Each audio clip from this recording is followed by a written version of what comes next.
ഈ കുടുംബ ബന്ധത്തിൽ കുട്ടികൾ വേണം നിർബന്ധമുണ്ടോ? മൈത്രേയൻ എന്തായാലും കുട്ടികൾ ഉണ്ടാകുന്ന രണ്ടുപേരാണ് ചേർന്ന് കുഞ്ഞുങ്ങളെ ഉണ്ടാക്കാതെ അടുത്ത തലമുറ ഉണ്ടാകത്തില്ല.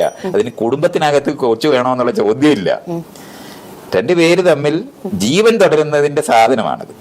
നമുക്കത് വേണോ വേണ്ടായോ എന്ന് തീരുമാനിക്കാൻ ധാരാളം മനുഷ്യരുള്ള സ്ഥിതിക്ക് വേണ്ടാന്ന് തീരുമാനിക്കുക, അത്ര അർത്ഥമേ ഉള്ളൂ. അതുകൊണ്ടാണ് സ്വാഭാവികമായിട്ട് തന്നെ മനുഷ്യരുടെ എണ്ണം കൂടിയ ബസ്സിനകത്ത് തിരക്ക് കൂടിയ ബസ്സിനകത്ത് പിന്നെ ആളുകൾ കയറത്തില്ലെന്ന് പറയുന്ന പോലെ ഒരു നാട്ടിനകത്ത് ഇഷ്ടംപോലെ ആളുണ്ടെങ്കിൽ സ്വാഭാവികമായിട്ട് ജീവിക്ക് കൂടുതൽ ആളുകളെ ഉണ്ടാക്കാൻ തോന്നത്തില്ല. വികസിക്കുന്ന സമൂഹങ്ങളിലെല്ലാം കുഞ്ഞുങ്ങൾ കുറയും. കാരണം എല്ലാ കുഞ്ഞുങ്ങളും ജീവിച്ചിരിക്കും. പണ്ട് നീ 10 എണ്ണത്തിനെ പ്രസവിച്ച 5 എണ്ണം ചത്തുപോകും. ഇന്ന് അങ്ങനെയല്ല. ഇൻഫന്റ് മോർട്ടാലിറ്റി റേറ്റ് എല്ലാം നമ്മൾ കുറച്ച്, അമ്മമാരുടെ മരണം കുറച്ച്, ഇതെല്ലാം വന്നപ്പോ മരണനിരക്ക് കുറയ്ക്കുന്നതോടെ കുട്ടികളെ ഉണ്ടാക്കുന്ന കുറയും. ആരും പഠിപ്പിക്കണ്ട, കോണ്ടം കണ്ടുപിടിച്ചുകൊണ്ട് മാത്രമല്ലത്. ജനിക്കുന്ന കുഞ്ഞുങ്ങൾ ജീവിച്ചിരിക്കുന്നു എന്ന് മനസ്സിലാക്കി കഴിഞ്ഞാൽ സ്വാഭാവികമായിട്ട് കുട്ടികളെ ഉണ്ടാക്കുന്ന കുറയും.